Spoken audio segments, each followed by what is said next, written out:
Hello good evening, आप सभी लोगों का स्वागत है क्रिस्ट फोरम पर। क्या मेरी वॉइस क्लियर है, ऑडियो क्लियर है, वीडियो क्लियर है? जल्दी से बता दीजिए बेटा एक बार। यूपीपीसीएल 29 मार्च 2022 का पेपर हम लोग सॉल्व कर रहे हैं। 3 दिन लगातार ये चलेगा, 3 दिन लगातार ये सॉल्यूशन चलेगा। अब ये बता दीजिए वॉइस क्लियर है, सारी चीजें। आज के पेपर सॉल्यूशन में खास है कुछ, आज के पेपर सॉल्यूशन में कुछ खास है, और वो क्या है बेटा? इंडस्ट्रियल मैनेजमेंट के लगभग 4 से 5 क्वेश्चन हैं, और ऑटोकैड के कमांड के 2 क्वेश्चंस हैं। आप लोगों का माइक्रो कंट्रोलर, माइक्रो प्रोसेसर से तो कुछ नहीं, एक ही क्वेश्चन था बेटा। एलिमेंट्री मैथ से 4 लगभग क्वेश्चंस हैं, और इन्वायरमेंट इंजीनियरिंग से 4 से 5 क्वेश्चन आज इन्वायरमेंट इंजीनियरिंग से है। और सोचिए इंडस्ट्रियल मैनेजमेंट से 4 से 5 क्वेश्चन है, तो परेशान होने की जरूरत नहीं है। ये सब कुछ आपको वैसे भी गर्दा उड़ा दिया बैच में मिलता है केवल 1299 में। जो बच्चे जुड़े हैं वो इसका बेनिफिट ले रहे हैं। इनफैक्ट फैक्ट बेस्ड टॉपिक्स भी बच्चों को मिलेंगे, जो मैं अभी इसी पेपर में करवाऊंगा। तो आज हम लोग बेटा शुरू कर रहे हैं पेपर सोल्यूशन। कौन सा? 29 मार्च शिफ्ट 1 का पेपर सॉल्व हो रहा है, और आज क्वेश्चन नंबर 1 से क्वेश्चन नंबर 50 तक हम लोग सॉल्व करेंगे। और इसको हम लोग पार्ट 1 का नाम दे रहे हैं, क्योंकि जो पार्ट 2 होगा वो क्या होगा बच्चे? पार्ट 2 होगा वो होगा क्वेश्चन नंबर 51 से 100, और जो पार्ट 3 होगा वो होगा 101 से 150। तो 3 पार्ट में हम लोग 29 मार्च शिफ्ट 1 का पेपर सॉल्व कर लेंगे 2022 ऑब्वियसली। ठीक है, आइए पेपर सॉल्यूशन शुरू करते हैं। बहुत शानदार है आज का पेपर, मैं बता रहा हूं आपको, इतने तगड़े तगड़े एक्सप्लेनेशन देने वाला हूं, मजा आ जाएगा, गारंटी है इस बात का। ठीक है, चलिए तो चालू करते हैं पहले क्वेश्चन के साथ में। ये यहां पर हमारा पहला क्वेश्चन है। सभी बच्चे अच्छे से पार्टिसिपेट करेंगे बेटा। For the given circuit which of the following is true? इस सर्किट के लिए कौन सी बात ट्रू है और क्यों होगी ट्रू, वो भी बताएंगे। बिल्कुल ले सकते हो बेटा, बिल्कुल ले सकते हो, लेना चाहिए इनफैक्ट। प्रतीक इलेक्ट्रिकल, वेरी गुड बेटा। चलिए, और एक बात बताइए, सेशन को शेयर कर दिया आप सब लोगों ने? ईमानदारी से बताइएगा, सेशन को शेयर कर दिया? आपने सेशन को शेयर किया कि नहीं किया? क्योंकि बेटा जुनून बैच आप लोगों के लिए है, और आप लोग मेरा साथ दे रहे हैं। कुछ कुछ बच्चे धीरे धीरे मेरे साथ में हैं, इस बात का मुझे बहुत ही थैंकफुल हूं मैं उन लोगों के लिए। और अभी तक जिन बच्चों ने शेयर नहीं किया, एक बार शेयर जरूर कर दीजिएगा फिर, क्योंकि बीच बीच में बार बार बोलना अच्छा भी नहीं लगता है। ठीक है, शेयर कर दीजिए बेटा एक बार, फटाफट से अपने एंड पे शेयर कर दीजिए। सभी बच्चे एक बार बेटा अपने एंड पे शेयर कर दीजिए। एक बार सभी बच्चों ने कर दिया अपने एंड पर शेयर बेटा। आगे चलते हैं। यहां पर देखिए R1 और R2 आपको बेटा 2 रेजिस्टेंसेस दिए हुए हैं। ठीक है, अब यहां पर 2 रेजिस्टेंसेस आपको दिए हुए हैं, R1 R2 आपको 2 रेजिस्टेंसेस लिए हुए हैं। कह रहा है इनमें से कौन सी कंडीशन ट्रू है? I1 और I2 को लेके कौन सी कंडीशन ट्रू है?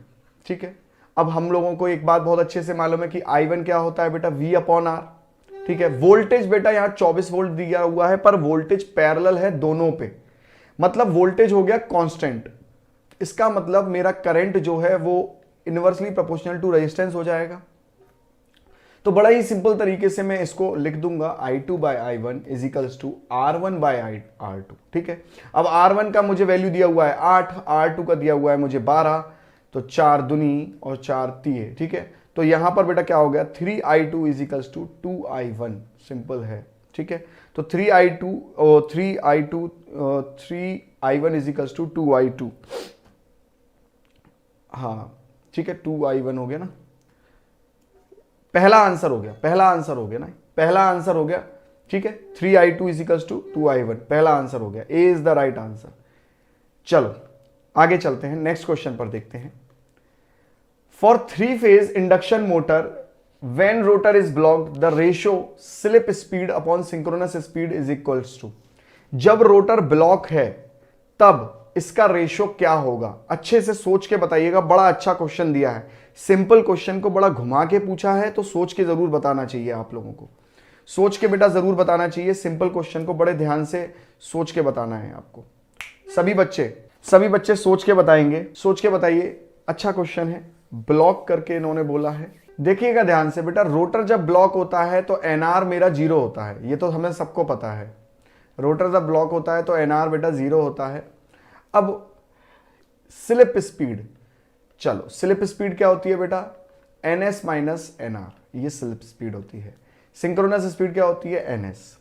अब हमें मालूम है एनआर तो है 0, तो ये बेटा क्या हो गया, ns अपॉन ns, और ये क्या हो जाएगा, 1 हो जाएगा। ठीक है, 1 हो जाएगा। ए इज द राइट आंसर। अच्छा घुमा के पूछा था, कह रहा है ये डायग्राम किसका है, ये जो फिगर है ये किसका है, ये जो रोटर है, ये जो रोटर दिया हुआ है चित्र में दिखाया गया रोटर किस मशीन का है, किस मशीन का है।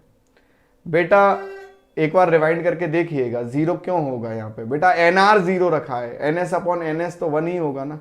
अब ये बताइए यहां पर ये रोटर किसका है, थोड़ा सा रोटर को मैं और जूम कर देता हूं, रोटर को मैं और जूम कर देता हूं। यहां देखिए कह रहा है ये रोटर किसका है, थोड़ा सा पहचानने की कोशिश करना लॉजिक से, केवल ऐसे ही नहीं। ये रोटर किसका है, अच्छा शक्ति ने कहा सिलेंड्रिकल टाइप है, शक्ति ने कहा सिलेंड्रिकल टाइप है। ओके, शक्ति ने कहा सिलेंड्रिकल टाइप है। मैं एनआर बैठकर, अच्छा मैं एनआर की बात कर रहे, ठीक है, सिलेंड्रिकल टाइप रोटर है ये। यहां ऑप्शन में से बताइए क्या, कौन सा रोटर है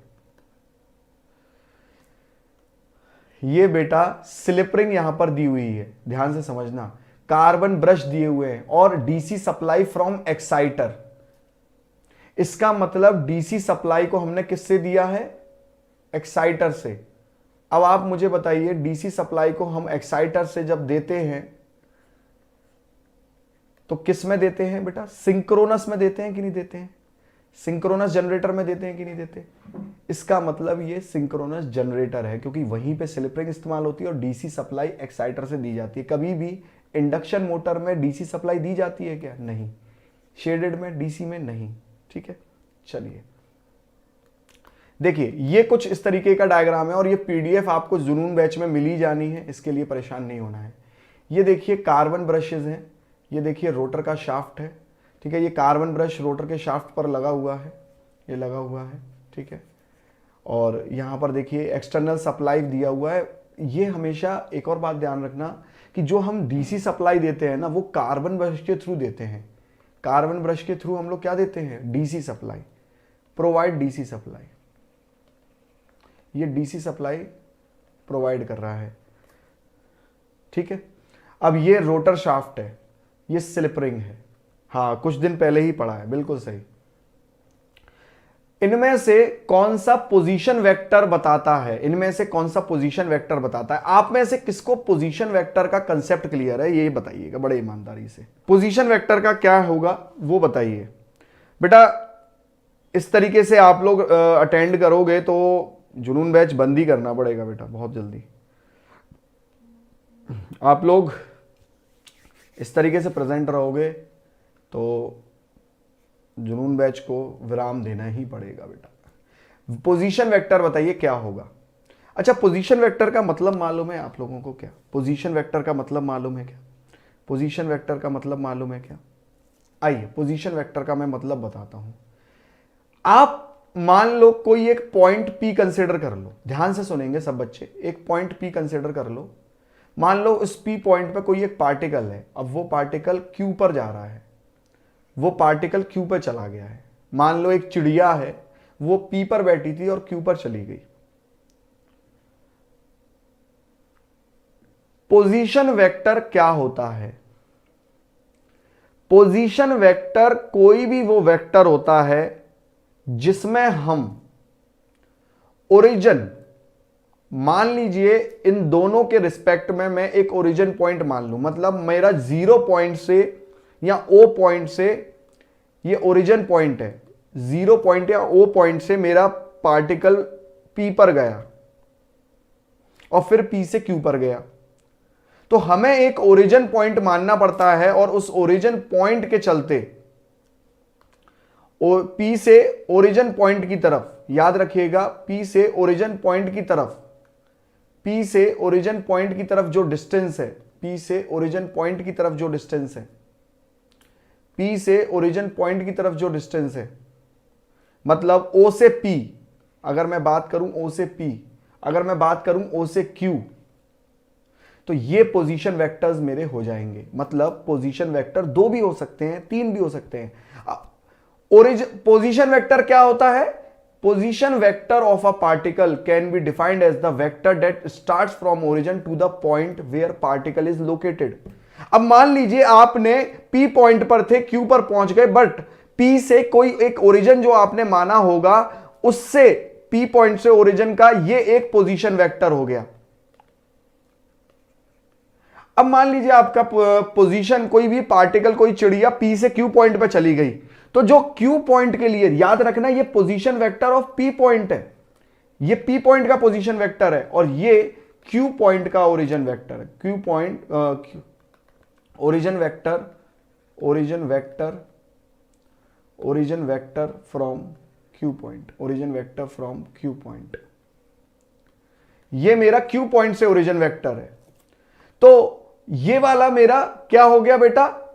इसको मैं कहूंगा कि हां भाई, ये जो है पोजीशन वेक्टर है Q पॉइंट का, क्योंकि ये Q से ओरिजिन तक का डिस्टेंस बता रहा है और ये P से ओरिजिन तक का डिस्टेंस बता रहा है।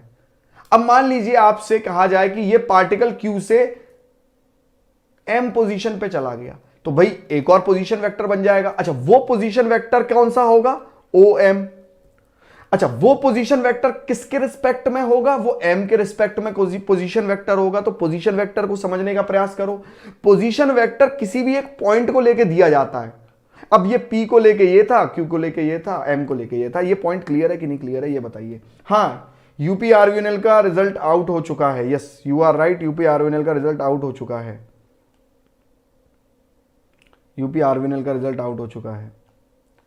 समझ में आया? ये पोजीशन वेक्टर होता है। क्लियर है सबको? पॉइंट पोजीशन वेक्टर को लेके पॉइंट क्लियर है? पोजीशन वेक्टर को लेके पॉइंट क्लियर है? ठीक है। अब देखिए ध्यान से यहां पर next question, for performing pipe earthing which of the material is not required. Pipe earthing के लिए कौन सा मटीरियल रिक्वायर नहीं होगा? कौन सा मटीरियल रिक्वायर नहीं होगा पाइप अर्थिंग के लिए? पाइप अर्थिंग के लिए कौन सा मटेरियल रिक्वायर नहीं होगा? सॉल्ट चारकोल हर टाइप की अर्थिंग के लिए, ठीक है। फिनल वायर मैश, ध्यान से देखिए, एक्चुअली फनल होना चाहिए। फनल मतलब वो जो कीप होती है जिसमें से हम लोग पानी वगैरह नीचे डालते हैं, विद वायर मैश, ये भी चाहिए। 38 mm डाया GI पाइप, भाई पाइप अर्थिंग में पाइप तो चाहिए, पर GI प्लेट नहीं चाहिए, ये प्लेट अर्थिंग में चाहिए होता है। तो इसका मतलब ये जो हो गया मेरा बेटा, Bombay is the right answer. ठीक है, आगे देखिए, नेक्स्ट क्वेश्चन देखिए, what is the C rate considering a battery. Battery से संबंधित ये सी रेट का क्या मतलब है? सी रेट का क्या मतलब है? बैटरी से संबंधित ये सी रेट का क्या मतलब है? बैटरी से आज सेशन करेंगे हम लोग, रिजल्ट के बारे में बात करेंगे। सी रेट से संबंधित क्या मतलब है? बैटरी से संबंधित सी रेट का क्या मतलब है, ये बताइए। इसके बारे में बात करेंगे, यूपी आरवीएनएल TG2 के बारे में बात करेंगे शाम के सेशन में। ये बताइए, सी रेट से संबंधित, हमारा बैटरी से संबंधित, इसका मतलब क्या होता है? यूटिलाइजेशन का क्वेश्चन है, बताइए इसका क्या मतलब होता है? सी रेट से मतलब क्या होता है बेटा? सी रेट का क्या मतलब होता है? आइए बड़े ध्यान से इस चीज को समझते हैं, बड़े ध्यान से इस चीज को समझते हैं। पहले तो मैं आपको इसको बारे में बता देता हूं। सी रेट एक वो यूनिट है किसी भी बैटरी की जो मेजर करती है, जो मापती है कि किस स्पीड से बैटरी फुली चार्ज हो रही है या डिस्चार्ज हो रही है। पहली चीज, मतलब किस स्पीड से बैटरी चार्ज हो रही है या डिस्चार्ज हो रही है। अगर मान लीजिए 1C आपकी रेटिंग दी हुई है, बैटरी के ऊपर 1C लिखा हुआ है, तो इसका मतलब है कि बैटरी आपकी 1 घंटे में चार्ज हो जाएगी और 100% हो जाएगी। अब मान लीजिए 3C लिखा हुआ है, 1C का मतलब है बिल्कुल 100% बैटरी का चार्ज हो जाना 1 घंटे में, और 3C का मतलब है कि उसी बैटरी का 3 गुना जल्दी चार्ज हो जाना। 3 गुना जल्दी चार्ज हो जाना, 3 गुना जल्दी मतलब जब 1 घंटे से 3 गुना ज्यादा क्या हुआ भाई? 1 घंटे का मतलब हुआ 60 सेकंड। ठीक है, 1C में, और 3C है तो 3 गुना जल्दी चार्ज हो जाएगी। ये स्टैंडर्ड मान के चलो, 1 आवर और 100% के लिए 1C स्टैंडर्ड है, ये मान के चलना है। अब 3C होगा तो इसका मतलब 3 गुना ज्यादा जल्दी, 3 गुना ज्यादा जल्दी चार्ज हो जाएगा। मतलब 60 मिनट का, ये 1 आवर को मैं 60 सेकंड लिख गया, 1 आवर को अगर मैं कहूं 60 मिनट में 3 गुना जल्दी कौन सा होगा बेटा? 20 मिनट। 3 गुना कौन सा होगा? 20 मिनट।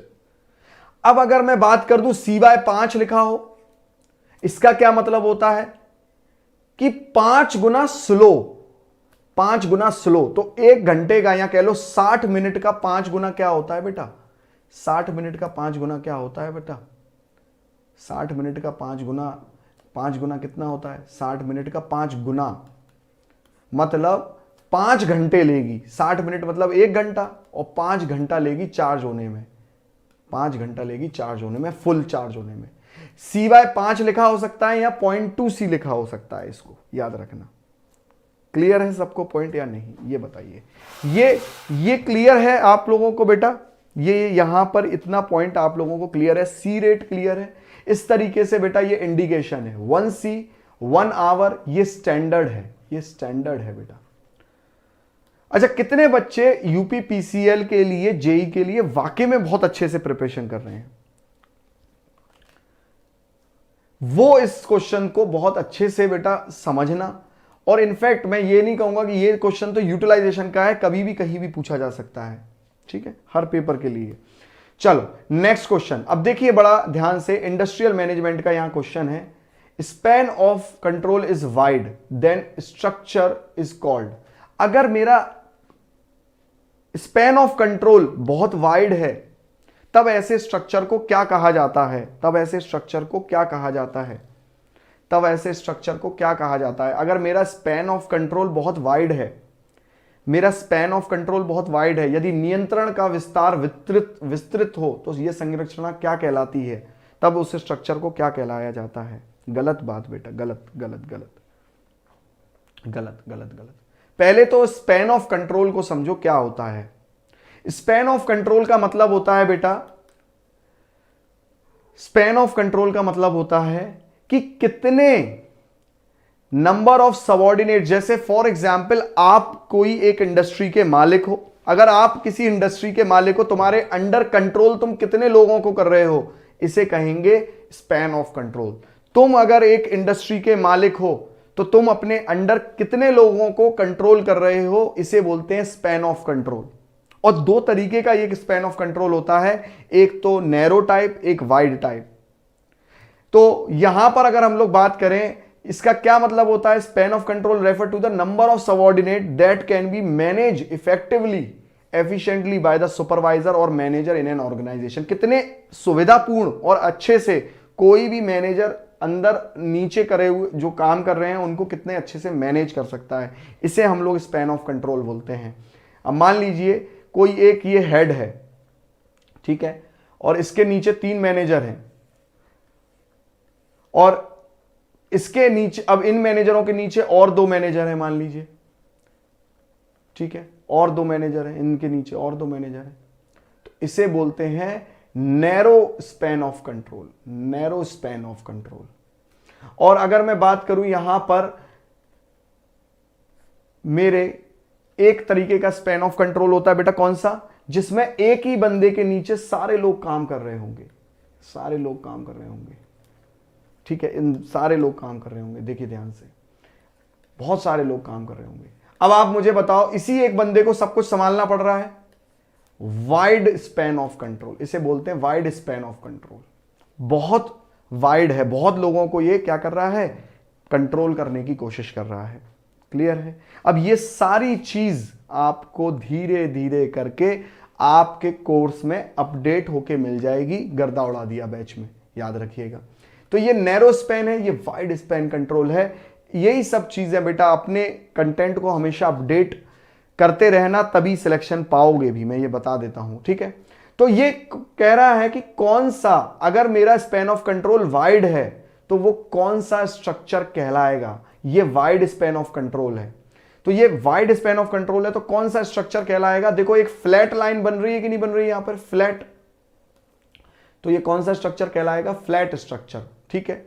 और टॉल स्ट्रक्चर, टॉल का मतलब होता है लंबा, लंबा, तो देखो ये मेरी यहां पर लंबी लाइन बन रही है, इनके नीचे और लोग काम कर रहे होंगे, इनके नीचे और लोग काम कर रहे होंगे, ये होता है टॉल स्ट्रक्चर, और ये होता है फ्लैट स्ट्रक्चर, क्योंकि यहां पर फ्लैट लाइन बन रही होती है। समझ में आया पॉइंट या नहीं आया, ये बताइए। सबको स्पैन ऑफ कंट्रोल यहां पर क्लियर है कि नहीं? एक एक बच्चे को जवाब देना है, एक एक बच्चे को बेटा जवाब देना है। स्पैन ऑफ कंट्रोल यहां क्लियर है कि नहीं? स्पैन ऑफ कंट्रोल यहां क्लियर है कि नहीं, बताइए। ठीक है बेटा, एक चीज इसी तरीके से अगर बेटा आप प्रेजेंट रहोगे तो फिर कैसे मजा आएगा क्या? अच्छा आप मुझे बताओ, एमसीक्यू सीरीज में, अच्छा ये बताओ, ये सॉल्व करने में मुझे टाइम लगता होगा कि नहीं लगता होगा? आपसे मैं एक चीज पूछ रहा हूं कि पेपर सॉल्यूशन में आप लोगों को ये बताइए, हेल्प होती है पेपर सॉल्यूशन से? हेल्प होती है आप लोगों को पेपर सॉल्यूशन से? ये बताएंगे सभी बच्चे फटाफट से। हेल्प होती है पेपर सॉल्यूशन से? करके जाते हो पेपर सॉल्यूशन आप पेपर के लिए? और मुझे भी बड़ा टाइम लगता है, आप मुझे बताओ, मुझे भी बड़ा टाइम लगता है पेपर सॉल्व करने में, पेपर सॉल्व करने में मुझे भी बड़ा टाइम लगता है। और आप लोगों के बच्चा जो सपोर्ट हैं वो हाँ 2 टाइप के ही होते हैं। यार एक बात बताओ, मुझे भी टाइम लगता है, तो आई थिंक एमसीक्यू सीरीज क्या बंद कर देनी चाहिए? कुछ दिनों के लिए बंद ही कर देनी चाहिए, बताइए। 2 ही तरीके के होते हैं, फ्लैट और हाँ। चलो देखिए, ये कुछ एडवांटेजेस डिसएडवांटेजेस हैं, है ना। मैं आपको जुनून बैच के लिए पीडीएफ दे दूंगा, बट टेलीग्राम लिंक आपका कमेंट बॉक्स में है, आप उससे जुड़ जाइएगा, ठीक है। वहां पर जुनून बैच का लिंक है, तो आप लोगों को ये सब कुछ एडवांटेज डिसएडवांटेजेस मिल जाएंगे। मैंने एक समझा दिया है आप लोगों को। अब बात करते हैं यहां पर, विच of the following does not have direct correlation with resistivity of electrical material? कौन से, किसका डायरेक्ट रिलेशन नहीं है रेजिस्टिविटी ऑफ मटेरियल से? रेजिस्टिविटी ऑफ मटेरियल से डायरेक्ट रिलेशन किसका नहीं है? किसका डायरेक्ट रिलेशन नहीं है रेजिस्टिविटी ऑफ मटेरियल से?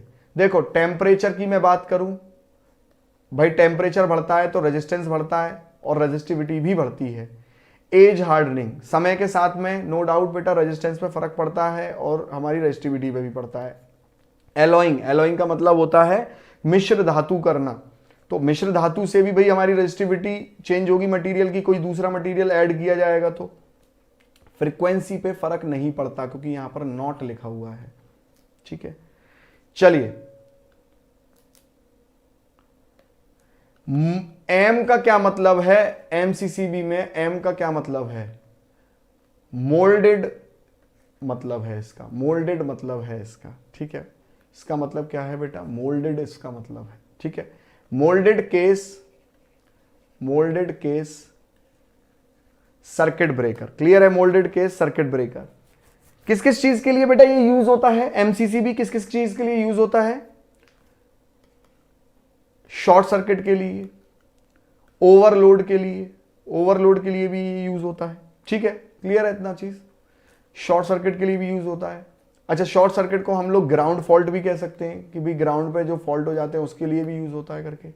चलिए नेक्स्ट बात करते हैं। कौन सा connection, which of the following connection of 3 phase transformer continues to operate even if one of the transformer is डिफेल्ड?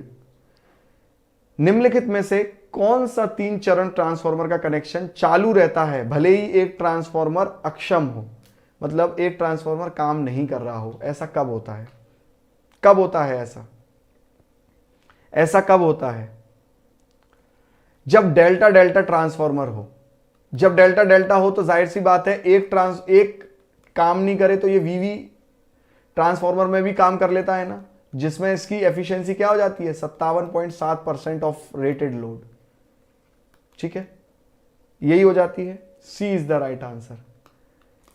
अच्छा क्वेश्चन है, एक पासा फेंके जाने पर याक्षिक चारों का संभावित संख्या क्या होगी? Possible number random variable when dice is rolled is the possible number of random variable. Possible number of random variable क्या होगा जब हमारा पासा फेंका जाता है? पासा फेंका जाता है तो कितने संख्या के रैंडम वेरिएबल आएंगे?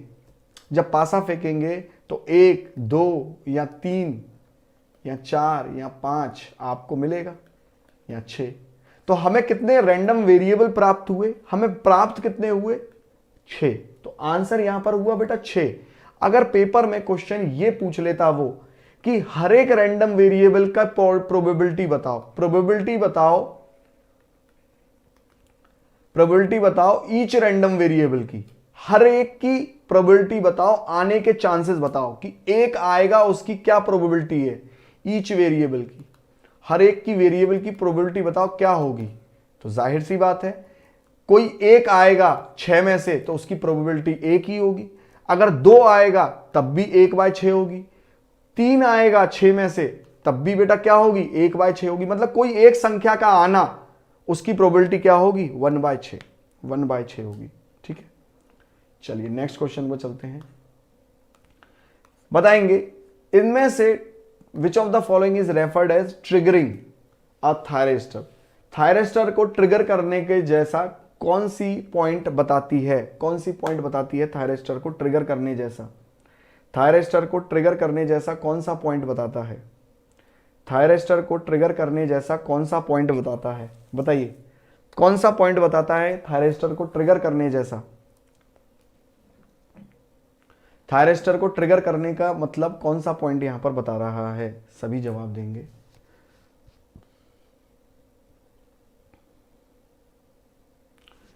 ट्रिगर करते हैं तो वो क्या बताता है, ये आपसे सवाल पूछ रहा है।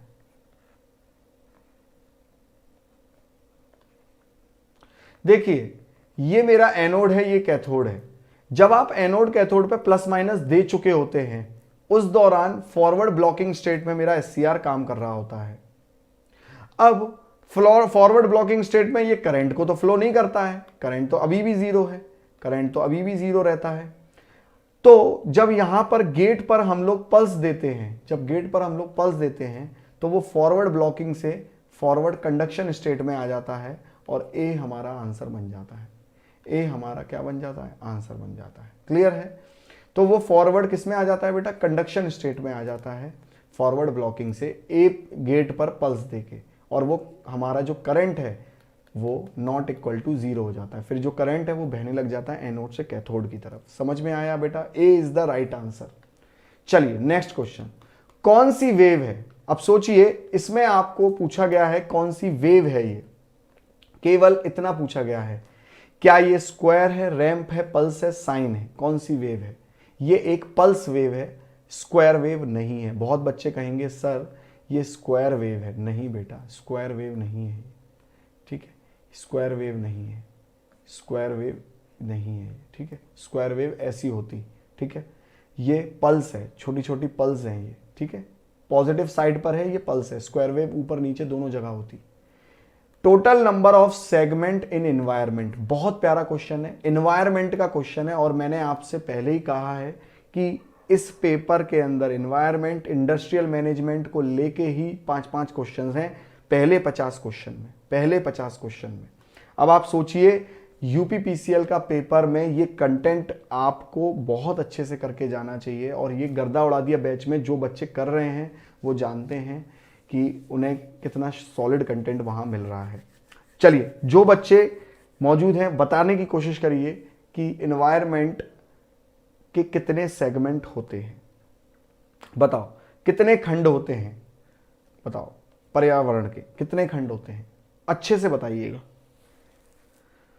हाँ, कितने बच्चे बता पाएंगे कितने खंड होते हैं?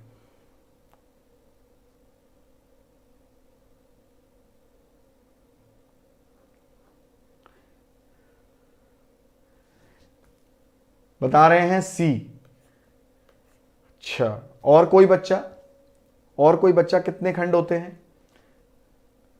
4। रोहित कुमार 4 बता रहे हैं। देखिए 4 इज द राइट आंसर, बिल्कुल सही जवाब है। ध्यान से देख लीजिए कौन सा। अच्छा, ये सब कुछ आपके बेटा इस बैच में अपडेट आपको मिलेगा। इस बैच में ये सारा कंटेंट आपको अपलोड मिलेगा। ठीक है ना, ये सब कुछ आपको अपडेट मिलेगा इस बैच में। ध्यान से देखिए, ये मेरा पर्यावरण है, ये मेरा पर्यावरण है, बड़े अच्छे से देखिएगा। ये एटमॉस्फेयर है, ये मेरा हाइड्रोस्फेयर है, ये मेरा बायोस्फेयर है। ठीक है, हाइड्रोस्फेयर हो सकता है बहुत बच्चों को ना भी दिख रहा हो, ये लो अब शायद दिख रहा होगा हाइड्रोस्फेयर। ये मेरा बायोस्फेयर है, ये मेरा लिथोस्फेयर है। ठीक है, ये 4 प्रकार के तो हमारे एनवायरनमेंट के सेगमेंट होते हैं। ठीक है, बहुत अच्छे से इस बात को जानना। अब ये जो हाइड्रोस्फेयर है, ये पानी का कंपोनेंट होता है, जो पानी, ओशियंस, लेक्स ये सब होते हैं। एटमॉस्फेयर वो कंपोनेंट होता है जिसमें गैसेस होती हैं। बायोस्फेयर वो कंपोनेंट होता है जिसमें एटमॉस्फेयर भी होता है और बाकी की चीजें भी होती हैं, लैंड वगैरह भी होता है, सब कुछ होता है। ठीक है, लिथोस्फेयर अर्थ के अंदर का कंपोनेंट है। अर्थ मेंटल और क्रस्ट जो हम लोग कहते हैं उसको लेके, मतलब अर्थ बनी किससे है, वो वाला कंपोनेंट है। आइए थोड़ा सा इसको देख लेते हैं अच्छे से। सबसे पहला पॉइंट बेटा, 2 एटमॉस्फेयर को लेके।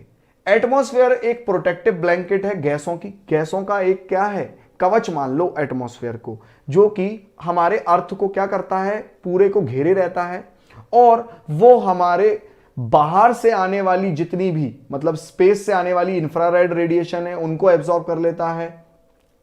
अल्ट्रावायलेट रेज आती हैं हमारे सूरज से, खराब रेज जो हमें स्किन कैंसर कर सकती है, उन्हें भी क्या कर लेता है, रोक देता है।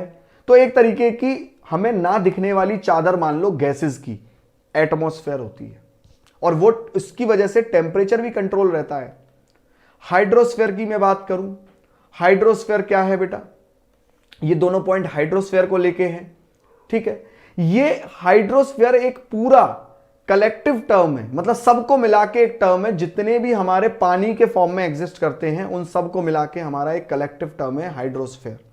जितने भी पानी की बॉडीज हैं, जैसे ओशियन हो गई, रिवर हो गई, समुद्र हो गई, सी हो गई, ठीक है, लेक हो गई, रिजर्वॉयर हो गई, ग्लेशियर हो गई, ग्राउंड वाटर हो गया, इन सब को मिला के जो भी हमारा पानी का इस पूरे धरती पे, पृथ्वी पर हमारे जो भी चीज अवेलेबल है वो सब बेटा क्या होती है, हाइड्रोस्फेयर।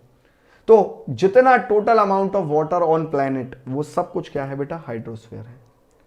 5 नहीं हो गए बेटा, बायोस्फेयर उसमें 2 बार है, ध्यान से देखिए, ये 1, ये 2, ये 3, ठीक है, और ये बेटा आपका 4, बायोस्फेयर 4, ये चौथा भी बायोस्फेयर है। ध्यान देते हो नहीं हो बेटा तुम क्लास में ना, चलो बीच बीच में तुम चले जाते हो कहीं।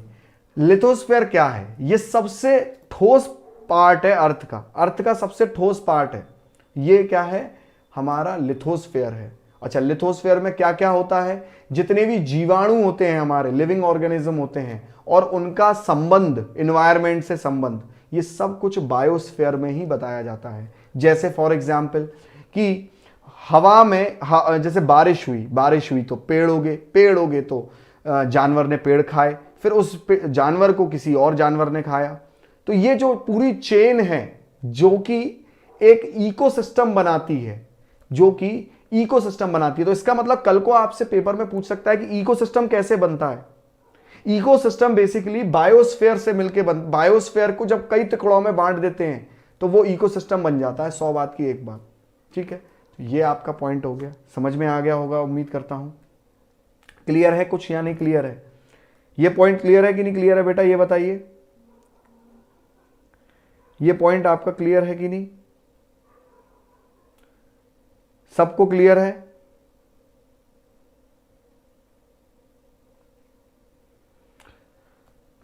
ये नई चीज थी बेटा आप लोगों के लिए। ये पीडीएफ आपको जुनून बैच में मिल जाएगी ना, जुनून बैच में आपको ये पीडीएफ मिल जाएगी।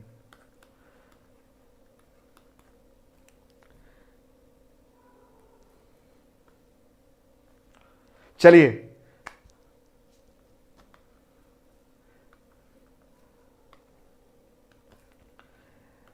टर्मिनल आइडेंटिफाई करिए इस डिवाइस के, कौन कौन से दिए हुए हैं, ये आइडेंटिफाई करिए डिवाइस के टर्मिनल आइडेंटिफाई करिए कौन कौन से हुए हैं, डिवाइस के टर्मिनल आइडेंटिफाई करिए कौन कौन से हुए हैं। ठीक है, आइडेंटिफाई करिए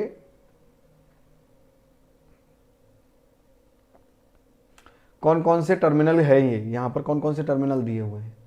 ड्रेन, सोर्स और gate, C is the right answer. बिल्कुल, ड्रेन, सोर्स और गेट, बेटा C is the right answer, ठीक है, C is the right answer, बिल्कुल सही जवाब है बेटा। मॉसफेट एक्चुअली ये दिया हुआ है, ये मॉसफेट एक्चुअली दिया हुआ है आपको, और उसके 3 हमारे टर्मिनल होते हैं, ड्रेन, सोर्स और गेट। चलिए आगे चलते हैं। जब हम किसी मेटल सरफेस पर इलेक्ट्रॉन मारते हैं, तेजी से बॉम्बार्ड करते हैं, तो उस प्रोसेस ऑफ एमिशन, देखिए ध्यान से सुनिए, जब हम तेजी से क्या मारते हैं, इलेक्ट्रॉन मारते हैं, ठीक है, मेटल सरफेस को, तो और हमारे इलेक्ट्रॉन पैदा होते हैं, तो इसकी वजह से और हमारे इलेक्ट्रॉन पैदा होते हैं। इस एमिशन को क्या बोलते हैं? इस एमिशन को क्या बोलते हैं? इस एमिशन को क्या बोलते हैं बताइए? इस एमिशन को क्या बोलेंगे हम लोग? क्या बोलेंगे इस एमिशन को? क्या बोलेंगे इस एमिशन को? क्या बोलेंगे बेटा बच्चे बताइए? सेकेंडरी एमिशन, बिल्कुल सेकेंडरी एमिशन हम लोग इसे बोलेंगे, ठीक है। नेक्स्ट क्वेश्चन को देखते हैं। The total number of revolution made over a period of time by aluminium disc in single phase induction type energy meter is given by which expression? और एन क्या है? Speed of rotation of disc. तो हमारी कोई disc घूम रही है N speed से, तो कह रहा है कि टोटल नंबर ऑफ रिवॉल्यूशन क्या होगा? टोटल नंबर ऑफ रिवॉल्यूशन क्या होगा? अच्छा एक बात बताओ, हमारी वो एन स्पीड से घूम रही है, तो मैं पर मिनट में कितनी वो चक्कर लगा देगी, पर मिनट में वो कितने चक्कर लगा देगी, या उसकी स्पीड पर मिनट में कितनी है या पर सेकंड में कितनी है? अगर मैं स्पीड कितने मिनट में कितनी हो रही है, मैं अगर उसका इंटीग्रल निकाल दूं तो मेरा क्या हो जाएगा बेटा? अगर आपने ये डेरिवेशन करी होगी तो आप बिल्कुल छूटते ही लगाएंगे। जब आप single phase induction energy meter की डेरिवेशन करते हैं तो वो शुरू ही यहीं से होती है, इंटीग्रल एंड dt से शुरू होती है। तो टोटल नंबर ऑफ रेवोल्यूशन जो है वो जितनी हमारी स्पीड घूम रही है, जितनी हमारी स्पीड से घूम रही है, एक सेकंड में कितनी चक्कर वो लगा रही है, उसको हम अगर जोड़ लेंगे, उसको अगर हम जोड़ लेंगे कि एक सेकंड में कितने रिवॉल्यूशन लगा रही है या फिर एक मिनट में कितने लगा रही है, वही टोटल नंबर ऑफ रेवोल्यूशंस होंगे, वही टोटल नंबर ऑफ रेवोल्यूशंस होंगे। चलिए 8051 पिन डायग्राम, कौन सा पिन डायग्राम डायगोनली अपोजिट है ग्राउंड पिन के? 8051 पिन डायग्राम में कौन सा पिन डायग्राम मेरा डायगोनली अपोजिट? कितना देखिए चालाकी से क्वेश्चन पूछा गया है, सीधा सीधा नहीं पूछा, टेढ़ा करके पूछा है कि पिन डायग्राम में 40 पिन तो होती हैं, ये तो सबको पता है। कह रहा है ग्राउंड पिन के डायगोनली अपोजिट कौन सा है? तो ग्राउंड पिन सबसे पहले देखो कौन सी है बेटा, हमारी ग्राउंड पिन कौन सी है? यहां पे देखिए ग्राउंड पिन के डायगोनली अपोजिट बोल रहा है ये, ठीक है। यहां पर देखिए ग्राउंड पिन कौन सी है, मैं आपको यहां दिखा देता हूं, ठीक है, दिखा देता हूं यहां पे। Which of the following pin number is diagonally opposite to that of ground pin? ये मेरी ग्राउंड पिन होती है 20, ठीक है। 20 के अपोजिट कौन सी पिन है ये पूछ रहा है। 20 के अपोजिट मतलब ग्राउंड पिन का भी इसने नंबर नहीं दिया है, ग्राउंड पिन हमें मालूम होनी चाहिए वो 20 नंबर पिन ही ग्राउंड पिन है, और उसके ठीक डायगोनली अपोजिट कौन सी पिन है? यस, डायगोनली अपोजिट कौन सी है? 40 नंबर पिन है, 40 नंबर पिन है, ठीक है। बड़ा शानदार क्वेश्चन है, बड़ा शानदार क्वेश्चन है। पूछ रहा है कि कौन से टाइप ऑफ कलेक्टर है ओवरहेड लाइन का इलेक्ट्रिकल ट्रैक्शन में? इलेक्ट्रिकल ट्रैक्शन के अंदर ये कौन से टाइप का करंट कलेक्टर है? मतलब जो ट्रेन चलती है ना, उस ट्रेन से चलते समय हमारे वायर को कनेक्ट करता है, तो उसी को करंट कलेक्टर कहते हैं। करंट कलेक्टर किसे कहते हैं? करंट कलेक्टर किसे कहते हैं? जो ट्रेन के लिए करंट कलेक्ट करके लाए, जो ट्रेन के लिए करंट कलेक्ट करके लाए, ट्रेन के लिए करंट कलेक्ट करके लाए, करंट कलेक्ट करके लाए, ठीक है, करंट करके लाए, ठीक है, उसे हम लोग कहते हैं क्या? Current collector. तो यहां पर अगर मैं बात कहूं तो कौन सा ये कलेक्टर हमें लग रहा है? देखो यहां पर इसने फिगर में बोला भी है कुछ, देखिए इसने फिगर में यहां पे बोला भी है देखो इसने क्या बोला है, बो पोल्स, बो पोल्स बोला हुआ है यहाँ पे, बो पोल्स। तो इससे हमें थोड़ा सा अंदाजा मिल रहा है, हमें थोड़ा सा हिंट मिल रही है, ट्रॉली नहीं है बेटा, बो पोल्स बोला है, बो कलेक्टर है बेसिकली, बो कलेक्टर है। अब पता है इनमें अंतर होते हैं, चीजों में इनमें अंतर होते हैं। अब ये बो कलेक्टर पता है कहाँ यूज होता है, देखो ये ट्रॉली कलेक्टर है, मैं लेके आया हूं आप लोगों के लिए, ये ट्रॉली कनेक्टर है, ध्यान से देखिएगा, ये ट्रॉली कलेक्टर है, ठीक है। ये ट्रॉली कलेक्टर में ये लंबे लंबे आपके इस तरीके से लगे रहते हैं कंडक्टर्स जो करंट को लेके आते हैं, लंबे लंबे कंडक्टर्स लगे रहते हैं जो करंट को लेके आते हैं, ये ट्रॉली कलेक्टर है, याद रखिएगा, ठीक है। अच्छा, ट्रॉली कलेक्टर कहाँ कहाँ यूज होता है, ये ट्रैम बस में भी यूज होता है मेरा, ट्रैम कार जिसे बोलते हैं, ट्रैम कार में भी यूज होता है, और ट्रॉली बस में भी यूज होता है, ये ट्रॉली बस में भी यूज होता है और ट्रैम कार में भी यूज होता है, ये पूछता है पेपर में।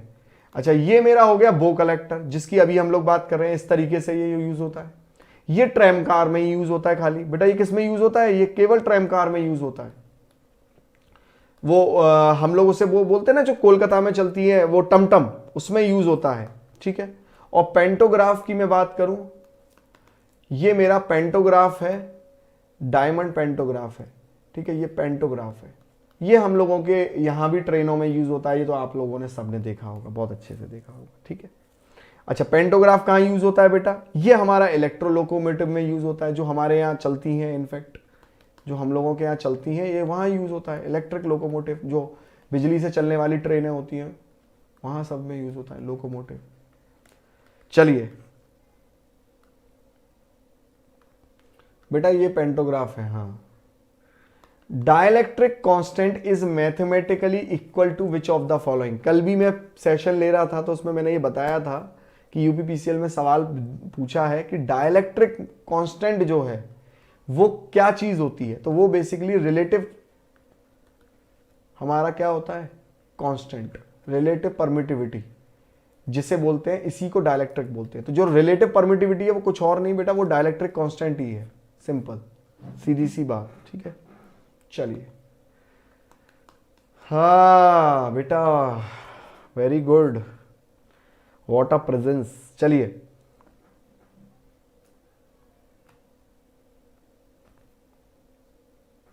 आगे चलते हैं।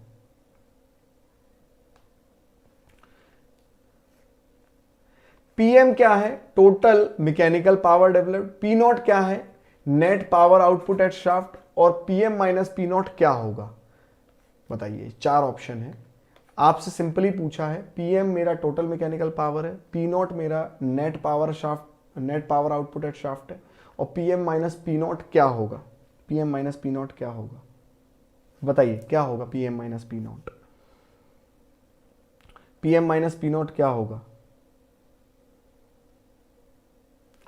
देखिए बड़ा ही सिंपल तरीके से ध्यान से देखिए, हम लोग सबसे पहले इनपुट पावर देते हैं शाफ्ट, किसमें, स्टेटर में, स्टेटर में, ठीक है, स्टेटर में देते हैं। फिर स्टेटर में क्या होता है, अगर हम लोग देखें तो स्टेटर में क्या होता है, हमारा आई स्क्वायर आर लॉस होता है, आई स्क्वायर आर वेरिएबल लॉसेज होते हैं, ठीक है। आई स्क्वायर आर बेटा क्या होता है, हमारा वेरिएबल लॉस होता है। फिर यहां से क्या होता है, पावर जाती है मेरी रोटर में, फिर मेरी पावर बेटा किस में जाती है, रोटर में, ठीक है। तो ये मेरी मैकेनिकल पावर हो गई जो रोटर में जाती है, यहां पर रोटर में जाएगी, और ये मेरी हो गई फिर बेटा मैकेनिकल पावर पीएम। अब रोटर में होता क्या है कि जैसे ही रोटर घूमने वाला होता है तो यहां कुछ लॉसेज आपके बेटा होते हैं, जैसे कोर लॉसेज हो जाता है, स्ट्रे लॉसेज हो जाता है। स्ट्रे लॉसेज में मैकेनिकल लॉसेज दोनों आ गए, विंड और आपके फ्रिक्शन लॉसेज, ठीक है। अब इसके बाद में जो हमें मिलती है वो मिलती है हमें आउटपुट पावर। तो ये कह रहा है पीएम माइनस पीओ क्या है, पीएम माइनस पीओ क्या है। अब आप देखो ये स्ट्रे लॉसेज है जिसमें मैकेनिकल लॉसेज हो जाएंगे और कोर लॉसेज है, मतलब ये कांस्टेंट लॉसेज है कुल मिला के, ठीक है। तो हम लोग यहां पर देखो कॉपर लॉस तो है नहीं है, रोटेशनल लॉसेज में आएंगे, ये सब कुछ किस में आएंगे बेटा, रोटेशनल लॉसेज में आ जाएंगे। तो पीएम माइनस पी नॉट किस में आएगा बेटा, A is the right answer, rotational losses में आ जाएगा। चलिए नेक्स्ट क्वेश्चन को करते हैं। Particulate fog refer to which of the following. जो पार्टिकुलेट फॉग है वो किससे संबंधित है, मतलब ये फॉग का क्या मतलब होता है, पार्टिकुलेट जो फॉग होता है वो किससे संबंधित होता है, ये बताइए। किससे फॉग का मतलब समझते हैं, धुंध जिसे बोलते हैं। धुंध एक चलेगा का क्या चीज होती है बेटा? धुंध क्या होती है? हवा में पानी के ड्रॉपलेट्स आ जाना, हवा में पानी के ड्रॉपलेट्स आ जाना, वही धुंध सी होती है। Aerosol consisting of water droplet, हवा में पानी के धुंध से आ जाना, इसी को क्या कहते हैं? एरोसेल। एक कैंडेला इजिकल्स टू एक ल्यूमिन, एक कैंडेला इजिकल्स टू एक ल्यूमिन है, एक candela equals to 4 pi lumen, ठीक है, 4 पाई ल्यूमिन। एक candela equals to 4 pi lumen, ठीक है। चलिए अब यहां पर ये आपसे पूछा है कि ये फिगर आपको दिया हुआ है एसी डीसी ट्रांसमिशन लाइन और डिस्टेंस का ग्राफ दिया हुआ है। तो ये ग्राफ क्या बता रहा है? ये ग्राफ बेसिकली बता क्या रहा है? आप देखिए ये ग्राफ आपको दिया हुआ है, ये थोड़ा सा छोटा है फिगर। ये ग्राफ बता रहा है आपको, ये कह रहा है कि ये एसी डीसी ट्रांसमिशन लाइन का ग्राफ दिया है डिस्टेंस को लेके, कॉस्ट को लेके, एसी डीसी का, ठीक है, 400 से 700 किलोमीटर। अब ये बताइए कि ये ग्राफ रेफर क्या कर रहा है? क्या हमें इससे पता चल रहा है? हमें इससे पता क्या चल रहा है ये बताइए। हमें इससे पता क्या चल रहा है? इससे हमें पता क्या चल रहा है? क्या आंसर होगा इस ग्राफ से? हमें पता क्या चल रहा है? क्या आंसर होगा इसका? ये बहुत अच्छा पावर सिस्टम का क्वेश्चन है बेटा, ये सब आपके है अवेलेबल आपके नोट्स वगैरह में, आपकी क्लास कॉपी में, पावर सिस्टम में अगर आप देखेंगे तो ये सब करवाया गया है आप लोगों को। देखिए इससे हमें ये पता चल रहा है कि एसी की हमारी जो एसी, देखिए ध्यान से देखिए, इससे हमें क्या पता चल रहा है? ये कॉस्ट है, ठीक है। मान लो कॉस्ट आपकी ये हो गई 1000 रुपए, एक एग्जाम्पल दे रहा हूं, 1000 करोड़ मान लो, नहीं तो, ठीक है। और ये हो गई मान लो आपकी 200 करोड़। तो देखो एसी की लाइन, अगर मैं डिस्टेंस की बात करूं, ये मान लो ये डिस्टेंस है आपका बेटा 500 किलोमीटर, ये आपका डिस्टेंस है। वैसे तो डिस्टेंस दिया हुआ है 400 से 700, मैं 500 मान लेता हूं, 500 किलोमीटर दिया है। तो 500 किलोमीटर तक तो एसी सस्ती बैठ रही है, मेरी एसी ट्रांसमिशन लाइन सस्ती बैठ रही है। बट अगर जैसी मैं 500 किलोमीटर से ऊपर क्रॉस कर रहा हूं, फिर मेरी डीसी सस्ती बैठने लग रही है। आप देखिए यहां पे, फिर मेरी डीसी सस्ती बैठ रही है, ये देखिए डीसी सस्ती बैठ रही है, फिर मेरी यहां पर डीसी सस्ती बैठ रही है। तो कुल मिला के 100 बात की एक बात बेटा ये है कि 1000 करोड़ और 200 करोड़, मतलब यहां पे एसी ट्रांसमिशन लाइन मेरी सस्ती बैठेगी। तो आपका बेटा आंसर हो गया यहां पे, AC transmission is economical for short और मीडियम डिस्टेंस ट्रांसमिशन। तो जो शॉर्ट ट्रांसमिशन लाइन है और मीडियम डिस्टेंस की ट्रांसमिशन लाइन है, उनके लिए ये इकोनॉमिकल होती है, उनके लिए ये इकोनॉमिकल होती है, ठीक है। चलो, उनके लिए इकोनॉमिकल होती है। मल्टीप्लेक्सर का क्वेश्चन है, और मल्टीप्लेक्सर में कह रहा है कि सिलेक्शन लाइन कितनी होंगी। ये जैसे तो यहां पर A B C 3 selection line दिख रही हैं, बट फिर भी कभी कभी वो कंफ्यूज करने के लिए बना के दे देता है। तो कह रहा है कि कितनी सिलेक्शन लाइन यहां पर इस्तेमाल होंगी। अब आप एक चीज देखिए, वैसे तो यहां पर दिख रही है, बट 2 की पावर n इजिकल्स टू हमारे नंबर ऑफ इनपुट्स होते हैं, ठीक है। अब आप देखो यहां पे हमारे मल्टीप्लेक्सर में इनपुट कितने हैं? 0 से 7, मतलब कि 8 इनपुट है भाई, 0 से काउंट होगा तो 8 होंगे, तो 2 की पावर 3। अब यहां पे जो n होता है वही नंबर ऑफ सिलेक्शन लाइंस होती हैं। इसका मतलब साफ है बेटा, D is the right answer, sorry C वही Bombay is the right answer, Bombay is the right answer, ठीक है। इतनी नंबर ऑफ सिलेक्शन लाइंस है किसी भी इलेक्ट्रिक ड्राइव में। ये अच्छा क्वेश्चन है, डिवाइसेस का क्वेश्चन है। In electric drive control unit send signal to which of the following. Control unit मेरी सिग्नल को दे देती है कौन से? Electric drive control unit sends the signal to which of the following. अब देखो इसके लिए ना ब्लॉक डायग्राम बहुत अच्छे से क्लियर होना जरूरी है, ब्लॉक डायग्राम बहुत अच्छे से क्लियर होना जरूरी है, ठीक है। ब्लॉक डायग्राम अच्छे से क्लियर होना जरूरी है बहुत, इलेक्ट्रिक ड्राइव कंट्रोल का बहुत अच्छे से क्लियर होना जरूरी है ब्लॉक डायग्राम।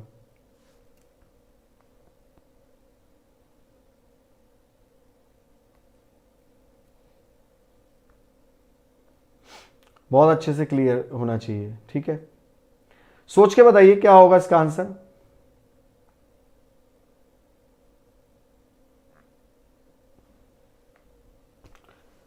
शक्ति कह रहे हैं सर नहीं पढ़े हैं, शक्ति कह रहे हैं सेंसिंग यूनिट। अच्छा,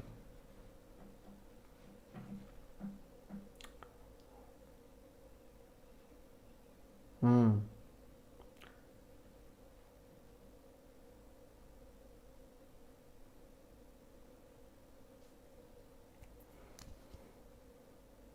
दो साल से बंद थी पढ़ाई।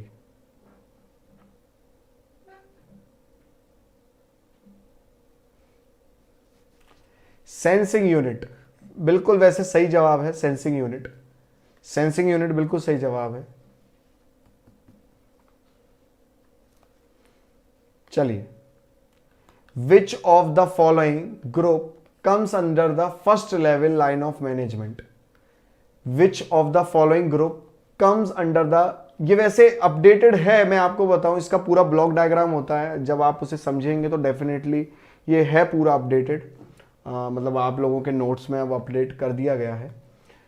विच of the following group comes under the first level line of management, पहले लेवल लाइन ऑफ मैनेजमेंट में कौन सा ग्रुप आता है, पहले लेवल लाइन ऑफ मैनेजमेंट में कौन सा ग्रुप आता है बताइए, पहले लेवल में कौन सा ग्रुप आता है, पहले लेवल में कौन सा ग्रुप आता है बताइए, पहले लेवल में कौन सा ग्रुप आता है। देखिए 3 तरीके के लेवल होते हैं, ठीक है, 3 तरीके के लेवल होते हैं, 3 लेवल होते हैं। पहला लेवल होता है बेटा आपका लो लेवल, ठीक है, पहला आपका कौन सा होता है, लो लेवल या फिर लोअर लेवल, मिडिल लेवल, ठीक है, मैनेजमेंट के अंदर, और फिर सबसे टॉप लेवल मैनेजमेंट, ठीक है। 3 तरीके के मैनेजमेंट होते हैं, जिसमें आप जानते हैं बहुत अच्छे से कि लोअर लेवल का जो मैनेजमेंट है वो मतलब कौन सा हुआ, देखो 4th क्लास की नौकरी जो होती है, 4th क्लास का जो वर्कर होता है वो लोअर लेवल पे आता है, फोरमैन, ठीक है, ये सब 4th क्लास में आते हैं बेटा, सब 4th क्लास में आते हैं। अच्छा, मैनेजर लोग आते हैं मिडिल क्लास में, और टॉप लेवल पे बेटा कौन जाता है, एमडी, सीईओ, डायरेक्टर, ये सब टॉप लेवल पे जाते हैं, ठीक है, सब टॉप लेवल पे जाते हैं। तो आपका आंसर होगा लोअर लेवल पे कौन रहता है, फोरमैन, जिसे हम लोग चपरासी भी कहते हैं हिंदी में, ठीक है, क्लियर है। कनेक्टिंग हाई रेजिस्टेंस, ध्यान से देखिए इन सीरीज, अगर हम हाई रेजिस्टेंस सीरीज में कनेक्ट करेंगे with the coil circuit of an instrument, किसी इंस्ट्रूमेंट के, तो उससे होना क्या है ये पूछ रहा है, वो किस एप्लीकेशन में इस्तेमाल होगा। अब जाहिर सी बात है सीरीज रेजिस्टेंस किया है तो हम लोग कहीं ना कहीं वोल्ट मीटर की रेंज बढ़ाने की बात यहां पर कर रहे हैं, B is the right answer. चलिए नेक्स्ट क्वेश्चन देखिए, कौन से टाइप की मोटर लीस्ट मेंटेनेंस मांगती है। बहुत बहुत बहुत आसान सवाल है और सब लोगों को इसका जवाब देना चाहिए, मेरी समझ से तो सब लोगों को इसका जवाब देना चाहिए। बताइए क्या होना चाहिए इसका जवाब, क्या होना चाहिए इसका जवाब, 3 phase, synchronous motor, DC motor, क्या चीज बेटा। देखो स्क्विरल केज इंडक्शन या फिर 3 फेज स्लिप रिंग इंडक्शन, यही इसके आंसर हो सकते थे, ये तो कैसे भी नहीं हो सकते थे, ये कम मेंटेनेंस नहीं मांगते। अब ध्यान से देखिएगा, स्लिप रिंग इंडक्शन मोटर में रेजिस्टेंस ऐड करो, रेजिस्टेंस हटाओ, तो ये तो ज्यादा मेंटेनेंस मांगेगी, कम मेंटेनेंस मांगती है स्क्विरल केज मोटर, सिंपल है, ठीक है। अब यहां पर इनमें से कौन सी कैरेक्टरिस्टिक नहीं है ट्रांसफॉर्मर की, ट्रांसफॉर्मर की कौन सी कैरेक्टरिस्टिक नहीं है भाई, वाइंडिंग आर इलेक्ट्रिकली कपल्ड, भाई क्या ट्रांसफॉर्मर की वाइंडिंग इलेक्ट्रिकली कपल्ड होती है, नहीं, ये कैरेक्टरिस्टिक नहीं है, ठीक है। नेक्स्ट क्वेश्चन की हम लोग बात करें, environmental science does not involve which of the following principle, किसी भी पर्यावरण साइंस में कौन से हमारे प्रिंसिपल इन्वॉल्व नहीं होते हैं, कौन से प्रिंसिपल हमारे इन्वॉल्व नहीं होते हैं, ये बताइए कौन से प्रिंसिपल इन्वॉल्व नहीं होते हैं हमारे इन्वायरमेंटल साइंस में, कौन से प्रिंसिपल लागू नहीं होते हैं। किसी को भी बड़े अच्छे एग्जाम्पल को देके मैं इसमें एग्जाम्पल जरूर देना चाहूंगा और आज के परिवेश के हिसाब से देना चाहूंगा, जो आज का परिवेश है, मतलब एक आज के टाइम में सोचो, एक 2022 चल रही है, ठीक है, और 2022 जैसी साल में भी, मतलब इतना एडवांस ईयर्स में भी हम लोग इन चीजों में फंसे हुए हैं। देखिए ध्यान से, डिवोशनल, भक्ति का कोई कॉलम नहीं होता एनवायरमेंट, पर्यावरण की नजर में, मतलब अगर एनवायरमेंटल साइंस ये कहती है, पर्यावरण विज्ञान ये कहता है कि भाई नदी को साफ करना चाहिए, नदी पे आप जल चढ़ाते हो, नदी पे आप कचरा बहाते हो, है ना। अब आप लोग देखते हैं कि हम लोग कितना कचरा वगैरह बहाते हैं नदी के अंदर, चाहे वो धर्म के नाम पे ही क्यों ना बहाएं, पर इसका तर्क कभी पर्यावरण विज्ञान नहीं मानेगी। अगर पर्यावरण विज्ञान को लगता है कि ये सब करने से गंदा हो रहा है पानी, तो वो इस पर बैन लगा देगी। तो कौन से सिद्धांतों को वो नहीं मानेगी? आपके धार्मिक सिद्धांतों को, आपके डिवोशनल सिद्धांतों को वो नहीं मानेगी। उसे समझ में आता है केमिकल सिद्धांत, उसे समझ में आता है जियोलॉजिकल सिद्धांत, उसे समझ में आता है बायोलॉजिकल सिद्धांत, पर भक्ति का सिद्धांत या डिवोशनल सिद्धांत उसे समझ में नहीं आता। सॉरी 2023 यार, ठीक है, सॉरी 2023 है ना। तो ये यहां पर देखिए डिवोशनल जो है हमारा, हम नहीं समझ में आता पर्यावरण को, ठीक है। चलिए बताइए, इसे ऐड करिए, इसे ऐड करिए बेटा, इसे ऐड करिए, अच्छे से ऐड करके बताइए, इसे फटाफट से ऐड करिए। 0 0 बेटा क्या होता है? 0 होता है। 0 1 0, ओ सॉरी 0 1 1 1 1 1 0 लिख देता हूं, देखो बेटा 1 + 0 1, 0 + 1 1, और 0 + 0 तो बेटा 0 होता ही है, 0 + 0 तो बेटा 0 होता ही है, जाहिर सी बात है। और 1 + 1 बेटा क्या होता है? 0, बट एक कैरी आ जाता है यहाँ पे 1, ठीक है ना, कैरी आपका 1 आ जाता है। ऐड करके बताइए ये बेटा, ऐड करके बताइए क्या होगा। 1 और 0 1, 1 और 1 बेटा क्या हुआ यहाँ पे? 0 पावर 1, ठीक है। 1 हमारा यहां आ गया, 1 और 1 बेटा 0 पर पावर 1 आ जाएगी, 1 यहां आ गया, 1 और ये 1, तो 3 1 हमारे हर जगह है। 0 1, A is the right answer ना, A is the right answer, A is the right answer है ना, A is the right answer हो जाएगा, ए हमारा सही जवाब है। चल आगे देखते हैं, बहुत शानदार क्वेश्चन है। कह रहा है कि ऑटोकैड में इसका क्या मतलब होता है? ऑटोकैड में इसका क्या मतलब होता है? अगर हमने ये कमांड टाइप करी है तो लाइन की लेंथ क्या होगी? लाइन की लेंथ क्या होगी ये हमसे पूछ रहा है, लाइन की लेंथ क्या होगी? सबसे पहली चीज, ये हमारा क्या है? एट द रेट बना हुआ है, हमारा क्या है बेटा? एट द रेट, ठीक है, ये हमारा एट द रेट है। अब एट द रेट का मतलब होता है कि लेंथ बनानी है ऑफ लाइन, ठीक है, ये हमारी लाइन की लेंथ होगी। एट द रेट का क्या मतलब है? कि हमें लेंथ लिखनी है, और इसके साथ में जो भी चीज लिखी होती है वो एक्चुअली क्या होती है? लेंथ होती है।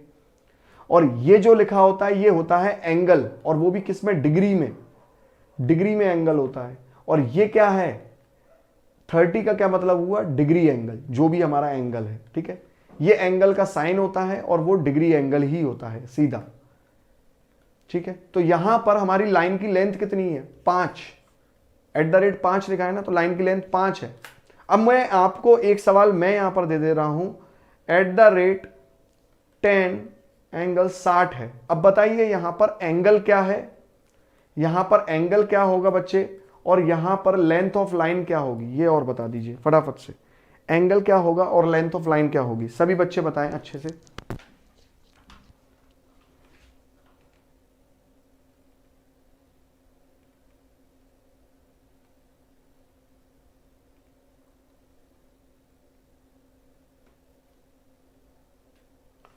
बताइए।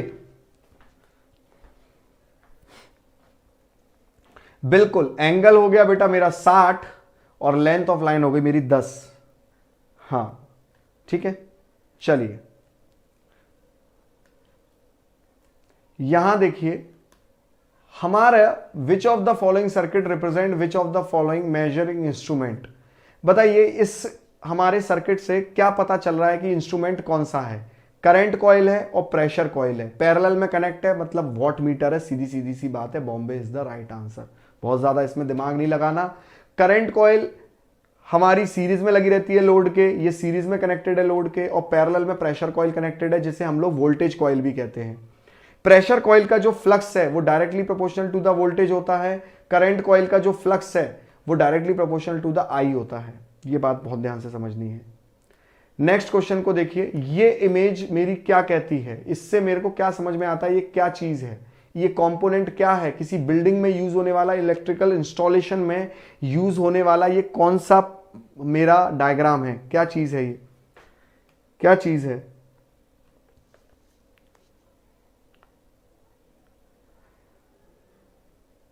पेंडेंट, पेंडेंट होल्डर, बिल्कुल सही बात है बेटा, ये पेंडेंट होल्डर है। ठीक है, अब देखिए यहां पर स्पैन ऑफ कंट्रोल आपको दिया गया है, इनमें से कौन सी बात ट्रू है? ये ए लेवल है, ये बी लेवल है, ये सी लेवल है। अब कह रहा है इनमें से कौन सी बात ट्रू है? ए लेवल टॉप लेवल होगा, बी लेवल आपको मैंने बताया था बेटा मिडिल लेवल है। ठीक है, बी लेवल मैंने ये टॉप लेवल है ए वाला, बी वाला बेटा आपका मिडिल लेवल है, और सी वाला बेटा आपका क्या है? सी वाला क्या है बेटा आपका? लोअर लेवल है, लोअर लेवल है। ठीक है, चलिए कह रहा है कि कितना स्पैन ऑफ कंट्रोल है मेरा, उसको लेके सवाल है कि कौन सा स्टेटमेंट ट्रू है। क्या बी वाले मैनेजर का स्पैन कंट्रोल 6 है? बी वाले किसी भी मैनेजर का स्पैन कंट्रोल क्या बेटा 6 है? नहीं, बी वाले का तो 2 है, बी वाले का तो 2 है। ए वाले का 3 है क्या बेटा? देखो ए वाले का 3 कंट्रोल कर रहा है क्या? 3 कंट्रोल कर रहा है, हाँ 3 कंट्रोल कर रहा है, C is the right answer.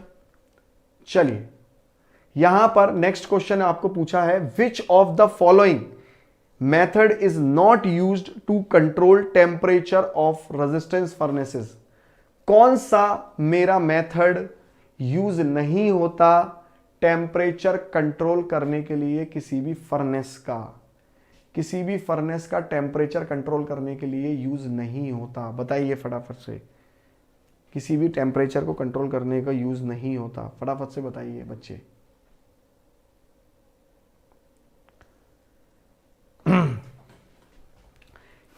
कितने बच्चे, कौन कौन मौजूद है बेटा? कौन कौन मौजूद है? मैनेजर तो 3 थे ना, हाँ तो 3 तो आया बेटा, 3 तो आया, यही तो आंसर है कि ए लेवल हमारा, ए क्या कंट्रोल कर रहा है? तीनों को कंट्रोल कर रहा है, ए हमारा तीनों को कंट्रोल कर रहा है। चलिए थैंक्स फॉर योर सपोर्ट बेटा, जो लोग मौजूद हैं। आगे देखिए, which is not following method to control temperature of resistance furnaces? इनमें से कौन सा नहीं है टेम्परेचर कंट्रोल करने का मेथड फर्नेस में, भट्टी में? नहीं है, नहीं है पूछ रहा है। तो देखिए सप्लाई फ्रीक्वेंसी को चेंज करके हम लोग टेम्परेचर को कंट्रोल नहीं कर सकते। वोल्टेज को चेंज करेंगे टेम्परेचर कंट्रोल होगा, सर्किट को चेंज करेंगे होगा, स्विचिंग मतलब बंद चालू, अगर हम बार बार बंद चालू अपने हिसाब से करेंगे तो टेम्परेचर कंट्रोल होगा भट्टी का, पर फ्रीक्वेंसी कंट्रोल करने से टेम्परेचर चेंज नहीं होने वाला। ठीक है, नॉट है इसके अंदर। मैंने 2 नहीं करे मैनेजर, मैंने 2 नहीं करे बेटा, मैंने बी के मैनेजर 2 करे। बी के कंट्रोल तो 2 है ना भाई, बी के तो 2 है ना, ए का 3 है बेटा, ये वाला आंसर ए का 3 है। ठीक है, ए का 3 है, समझ में आया? चलो, कौन सी मोटर में हमारा कम्यूटेटर बिल्ट इन मतलब मौजूद है? वहां पे कम्यूटेटर हमारा बिल्ट इन मौजूद है, हमारा वहां पे कम्यूटेटर, बताइए किस में मौजूद है? तो रिपल्शन मोटर में मौजूद है कम्यूटेटर, याद रखिए। ठीक है, किसमें? रिपल्शन मोटर में कम्यूटेटर बिल्ट इन होता है, अंदर मौजूद ही होता है। जब हम इसका कंस्ट्रक्शन देखते हैं तो ये हमें तब पता चलता है उस चीज को लेकर। ठीक है, चलिए, how many types of circuit breaker are available? कितने सर्किट ब्रेकर मेरे अवेलेबल हैं? Arc quenching based on the arc quenching medium, मतलब आर्क क्विंचिंग मीडियम के अकॉर्डिंग कितने सर्किट ब्रेकर मेरे मौजूद हैं? कितने सर्किट ब्रेकर मेरे मौजूद हैं? कितने सर्किट ब्रेकर मेरे मौजूद हैं आर्क क्विंचिंग मेथड को लेके? अगर मैं बात करूं आर्क क्विंचिंग मेथड को लेके, देखो एक मेरा एयर सर्किट ब्रेकर होता है, एक मेरा वैक्यूम सर्किट ब्रेकर होता है। ठीक है बेटा, एक मेरा ऑयल होता है, एक मेरा बेटा कौन सा होता है? गैस। अब बच्चे कहेंगे सर SF6 भी तो होता है, तो बेटा SF6 किस में आएगा? गैस में आएगा। बात सिंपल है, पर मीडियम तो 4 हुए। ठीक है, मीडियम तो 4 हुए, सी इज द राइट आंसर। ठीक है, चलिए, ये कह रहा है कि स्काडा में बड़ा यूज होता है इस स्विच का, और ये स्विच कौन सा है ये बताइए। ये स्विच कौन सा है ये बताइए आप लोग, सब लोग, स्विच कौन सा है? स्विच कौन सा है, स्काडा में यूज होता है, पर स्विच कौन सा है बताइए। स्काडा में यूज होता है बेटा daily push button. Push button है, पुश बटन का कोई एक एग्जांपल बताओ डेली लाइफ में आप इस्तेमाल करते हो तो। पुश बटन का एक एग्जांपल बताओ डेली लाइफ में आप इस्तेमाल करते हो, पुश बटन कौन सा होता है। आप लोगों ने वो समर का जो बटन होता है, समर के अंदर पुश बटन लगा रहता है, आप एक बार दबाओगे तो ऑन होगा, एक बार दबाओगे तो ऑफ होगा। बेल में, स्टार्टर में, बिल्कुल हाँ, मोटर के स्टार्टर में अगर आप देखेंगे मोटर के स्टार्टर में यूज होता है समर के अंदर, बिल्कुल ठीक है। चलिए, ऑटो कैड में प्लाइन जो कमांड है उसका क्या मतलब होता है, प्लाइन कमांड का क्या मतलब होता है। प्लाइन कमांड का मतलब होता है पॉली लाइन, और पॉली का मतलब होता है मैनी, और मैनी लाइन का मतलब हुआ कि ये जो कमांड है ये कई सारी लाइन आपको खींच के देता है, और पर कोई सीक्वेंस नहीं होगा। जैसे मान लीजिए ये, ठीक है, ऐसी लाइंस आपको खींच के देगा, पर एक चीज ध्यान से समझ लीजिएगा, ये बिल्कुल ऐसी खींच के नहीं देता, ऐसे टुकड़ों में देगा, ब्रेकेज लाइन देगा, है ना, इस तरीके से ब्रेकेज लाइन देगा, टुकड़ों में देगा, ठीक है, इस तरीके से एक्स वाई जेड, ठीक है, एक्स डैश वाई जेड, इस तरीके से आपकी कई लाइन, मैनी लाइन आपकी बना के देगा। पॉली लाइन इसका मतलब होता है, ठीक है, क्लियर है, मल्टीपल लाइंस ये बना के देता है। चलो आगे चलते हैं, next, total number of arms and total number of balance detector in AC bridge respectively are. तो total number of balance detector किसी भी एसी ब्रिज में, ये एसी ब्रिज है और इसमें कितने बैलेंस डिटेक्टर मेरे यूज होते हैं, इस ब्रिज के अंदर मेरे कितने बैलेंस डिटेक्टर यूज होते हैं, कितने मेरे बैलेंस डिटेक्टर यूज होते हैं, ये बैलेंस डिटेक्टर इसी को तो बोलते हैं। और कितनी आर्म्स, कितनी भुजाएं यूज होती हैं।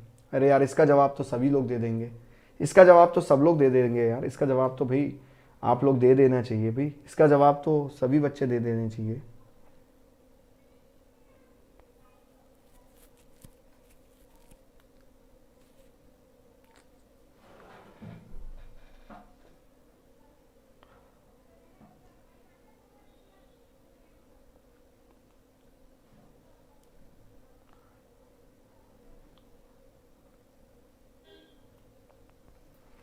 क्या होगा इसका जवाब भाई, चार भुजाएं हैं, ये तो चार भुजाएं हैं और ये डिटेक्टर है एक, 4:1, ठीक है।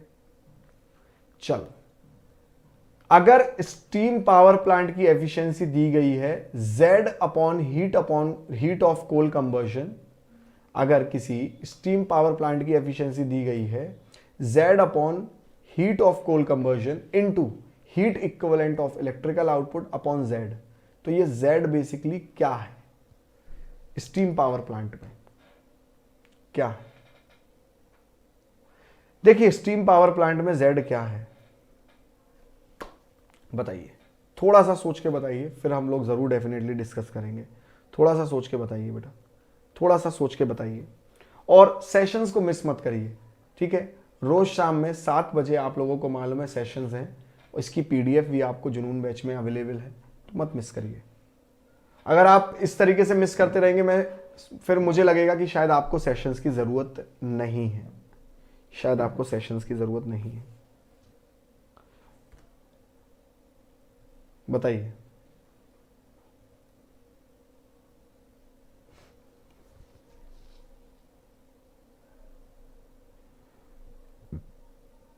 क्या लगता है क्या होगा।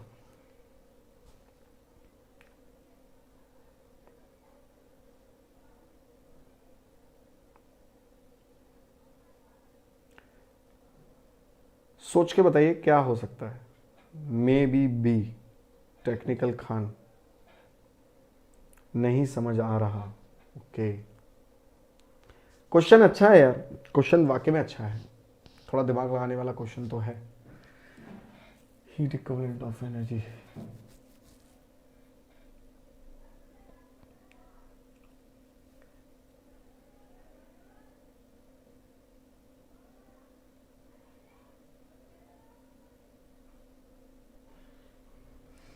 बताइए।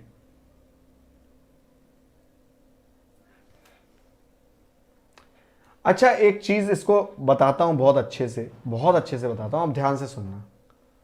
अच्छा एफिशिएंसी की कोई यूनिट तो नहीं होती, ये तो तुम सबको मालूम है। मतलब अगर मैंने ऊपर पावर लिया है तो नीचे भी मैं पावर ही लूंगा। वो एक अलग बात है कि ऊपर मैं आउटपुट का लूंगा, नीचे मैं इनपुट का लूंगा। ठीक है यार, ये बात से तो एग्री करते होंगे सब बच्चे। अब नीचे हीट ऑफ कोल कंबशन दिया है, तो ये तो तय है कि बेटा ऊपर हीट होने वाली है, इसमें कोई दो राय नहीं है। समझ में आया? नीचे हीट दिया है, यहां ऊपर हीट दिया है, तो यहां नीचे भी हीट होगी, इसमें कोई दो राय नहीं है। तो इधर हीट है, ये इलेक्ट्रिकल इक्विवेलेंट है, ये तो हो नहीं सकता। ठीक है, इधर हीट इक्विवेलेंट है, ये हो सकता है, इलेक्ट्रिकल इक्विवेलेंट नहीं हो सकता। मुझे इतना बता दो, अगर वाक्य में समझ में आ गया तो थम्स अप कर दो। इतना समझ में आ गया है तो बता दो भाई, एफिशिएंसी की कोई यूनिट तो नहीं होती। अगर नीचे मैंने हीट ली है तो ऊपर भी हीट ही ली होगी, तभी तो कटेगा। इतना पॉइंट क्लियर है कि नहीं क्लियर है? ऑप्शन हटाने का तरीका बेटा, ऑप्शन भी दिमाग से हटाए जाते हैं, तुक्के से नहीं हटाए जाते। ऑप्शन भी तुक्के से नहीं हटाए जाते, दिमाग से हटाए जाते हैं। अगर ऊपर हीट दी है तो नीचे का ऑप्शन भी हीट का ही होगा, ये मैं श्योर हूं। ठीक है, अब एक बात समझ लो यहां पर कि heat equivalent of electrical energy transmitted to turbine shaft, heat equivalent of mechanical energy transmitted to turbine shaft. अब ध्यान से देखो, जब मैंने ये, मेरा जाहिर सी बात है इनपुट रहा होगा और ऊपर वाला मेरा आउटपुट रहा होगा। ठीक है, ये भी मेरा क्या रहा होगा? आउटपुट रहा होगा, नीचे वाला मेरा इनपुट रहा होगा। अब आप मुझे एक बात बताइए कि आउटपुट पे मुझे इलेक्ट्रिकल मिलेगी ना, यहां इलेक्ट्रिकल तो मुझे बिल्कुल बाद में मिलेगी ना, उससे पहले मुझे मैकेनिकल एनर्जी मेरी डेवलप होगी। तो उससे पहले जो मेरा इनपुट होगा इलेक्ट्रिकल से पहले, वो तो मैकेनिकल ही होगा ना। तो C is the right answer, C is the right answer. समझ में आया कंसेप्ट? भाई इलेक्ट्रिकल तो मुझे बाद में मिलेगी, तो यहां पे आउटपुट पे इलेक्ट्रिकल है तो इनपुट पे इलेक्ट्रिकल कैसे हो जाएगी? किसी पावर प्लांट के अंदर हम इलेक्ट्रिकल थोड़ी देते, वो तो बाहर मिलती है। तो जब बाहर हमारे इलेक्ट्रिकल है तो अंदर तो मैकेनिकल रही होगी ना जेड पे, तो यहां मैकेनिकल वाला आंसर लग जाएगा। लॉजिक से समझ में आया क्वेश्चन आसान कैसे होता है लॉजिक्स के? अभी एक एक पॉइंट क्लियर है ना? लॉजिक से समझ में आया कि कैसे आपको आसान रहता है क्वेश्चन?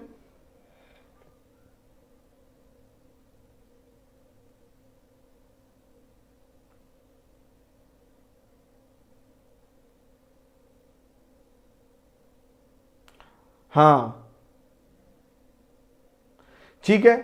अब मुझे बताइए यहां पर ROW क्या है? बड़ा शानदार क्वेश्चन है पावर सिस्टम का। किसी भी इंस्टॉलेशन में, ट्रांसमिशन और डिस्ट्रीब्यूशन इंस्टॉलेशन में ROW क्या है? ROW क्या है? ROW क्या होता है? ROW क्या होता है? ROW क्या होता है बताइए।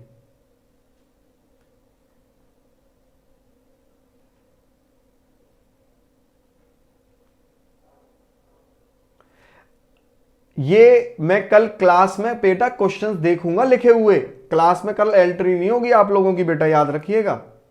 राइट ऑफ वार्निंग बेटा, ROW होता है right of way, right of वे। अब ध्यान से सुनना क्या होता है इसका मतलब। जो ये राइट ऑफ वे होता है ना बेटा, इसका मतलब होता है कि ट्रांसमिशन या डिस्ट्रीब्यूशन में हम जब लाइन को इंस्टॉल कर रहे हैं, ट्रांसमिशन या डिस्ट्रीब्यूशन में जो हम लाइन को इंस्टॉल कर रहे हैं, जो हम लाइन को इंस्टॉल कर रहे हैं, जैसे मान लो मैंने ट्रांसमिशन लाइन नई इंस्टॉल करनी है, तो मुझे क्या करना पड़ेगा? कुछ जमीन खाली करवानी पड़ेगी, उस जमीन में पेड़ काटवाने पड़ेंगे उतने उतने एरिया में। तो ये वो एरिया होता है, या कह लो वो लेंथ होती है बेसिकली, ये वो लेंथ होती है कि उतनी लेंथ खाली करवाओ, उतनी लेंथ बेटा खाली करवाओ आप। मीटरों में लेंथ दी जाती है right of way. Her voltage level की अलग राइट ऑफ वे होती है, मतलब 10 मीटर की राइट ऑफ वे इतनी है, 50 मीटर की राइट ऑफ वे इतनी है, ये सब कुछ ध्यान रखा। तो राइट ऑफ वे क्या हो गया? वो लेंथ हो गई कि जब कोई ट्रांसमिशन या डिस्ट्रीब्यूशन लाइन लगनी है तो उतना एरिया आपको पेड़ कटवाने पड़ेंगे, उतने एरिया में आपको खुदाई करवानी पड़ेगी, खंबे लगवाने पड़ेंगे, ये सारी चीजें करवानी पड़ेगी। और ये तय कौन करता है कि इतने मीटर का डिस्टेंस? मान लो अगर फॉर एग्जांपल है 11 केवी की लाइन है और 11 केवी पे 7 मीटर का W है, तो मतलब 11 केवी की लाइन के लिए 7 मीटर तक कोई पेड़ नहीं लगाए जाएंगे, कटवाए जाएंगे। रूल ये कहता है कि 7 मीटर तक कोई पेड़ नहीं होना चाहिए 11 केवी की लाइन के आसपास, कोई घर नहीं होना चाहिए। देखो ये रूल है। अब लोग आजकल अवैध कब्जा कर लेते हैं, मैं उसकी बात नहीं कर रहा, पर ये रूल कहता है, ठीक है, ये रूल कहता है ऐसा। अब आपको मालूम है डिस्ट्रीब्यूशन कंपनी रेगुलरली नहीं पेड़ काटती है, पेड़ टच हो जाता है। अब हर कोई रूल से तो चल नहीं रहा, पर रूल यही कहता है। बहुत अच्छा क्वेश्चन है बेटा, एलिमेंट्री मैथ्स को लेके सवाल है। कह रहा है x equals to 3t square है, 3t4 है। अगर dx by D T ZT cube है तो z की वैल्यू फाइंड करिए, ठीक है। अब ध्यान से देखिए, मैं इसको डिफरेंशिएट करूंगा t के टर्म्स में, तो ये क्या आ जाएगा 12t क्यूब, ठीक है। अब मुझे मालूम है dx बाई डी टी की वैल्यू मुझे दी गई है, वो ZT क्यूब ही दी गई है। तो जब मैं इसको कंपेयर करूंगा तो मेरे z की वैल्यू कितनी आ गई बेटा, 12 ही आ गई कि नहीं आ गई? मेरी z की वैल्यू 12 आ गई कि नहीं आ गई बेटा, z की वैल्यू, ठीक है। क्लियर है इतना पॉइंट, 12 आ गई z की वैल्यू। अच्छा सही है, ज्यादा टफ नहीं था क्वेश्चन, आंसर आप लोग कर ही लिए होंगे। कह रहा है कि अगर 3 फेज इंडक्शन मोटर 50 हर्ट्ज पे सप्लाई दी गई है और रोटर ब्लॉक कर दिया गया है, तो रोटर की फ्रीक्वेंसी क्या होगी? रोटर की फ्रीक्वेंसी क्या होगी? ब्लॉकिंग के टाइम पे स्लिप मेरी हो जाती है 1, तो जो FR है वो मेरी SFS होती है। अब स्लिप 1 हो गई है तो FR मेरी FS के बराबर हो जाएगी, मतलब 50 ही आंसर होगा, याद रखिएगा 50 ही आंसर होगा, ठीक है। चलिए, voltage control device like IGBT which of the following is true? IGBT जो कि एक वोल्टेज कंट्रोल डिवाइस है, उसके लिए इनमें से क्या बात सत्य है? क्या बात सत्य है इनमें से, बताइए क्या बात सत्य है? वोल्टेज कंट्रोल डिवाइस, इसका मतलब सीधा सा ये है कि इस डिवाइस का जो आउटपुट करंट है वो, इस डिवाइस का जो आउटपुट करंट है वो इनपुट वोल्टेज पर डिपेंड करता है, इनपुट वोल्टेज पर डिपेंड करता है, इनपुट वोल्टेज पर डिपेंड करता है। तो output current depends on input voltage, सीधा सा जवाब ये है। क्लियर है? सीधा सा जवाब ये है कि जो आउटपुट का करंट है वो इनपुट के वोल्टेज पर डिपेंड करता है। ds बाई डी टी क्या होगा? ds बाई डी टी क्या होगा? यहां देखिए ds बाई डी टी क्या होने वाला है? अगर s मेरा फंक्शन ऑफ t है माइनस gt है, तो ds बाई डी टी मेरा क्या होगा? ds बाई डी टी मेरा क्या होगा बेटा? ये तो आंसर, ये तो आसान है, ये तो आप कर लेंगे, बिल्कुल अच्छे से कर लेंगे, ये तो अच्छे से कर लेंगे आप लोग, सभी बच्चे कर लेंगे। ds बाई डी टी निकालना है बेटा, यहां पर t के टर्म्स में डिफरेंशिएट कर लो। क्या होगा बेटा ये? df by D T minus dg by D T. तो हमारा जो आंसर होगा बेटा, Delhi is the right answer, Delhi is the right answer, ठीक है। चलिए नेक्स्ट क्वेश्चन देखिए, इलेक्ट्रिकल वेल्डिंग हमारा सिनेरियो क्या होता है? Under which of the following scenario? हमारी इलेक्ट्रिकल वेल्डिंग में क्या आमूमन सिनेरियो होता है? तो कईयों बार बताया है कि वोल्टेज कम और हाई करंट हमें जरूरत होती है वेल्डिंग के दौरान, ठीक है। तो लो ऑपरेटिंग वोल्टेज और हाई ऑपरेटिंग करंट की जरूरत होती है वेल्डिंग के दौरान। अंडरग्राउंड केबल में X का क्या मतलब है? XLP के अंदर, तो इसका पूरा फुल फॉर्म क्या होता है? Cross linked polymer, cross linked polymer. तो X का क्या मतलब है बेटा? क्रॉस, ठीक है। C is the right answer.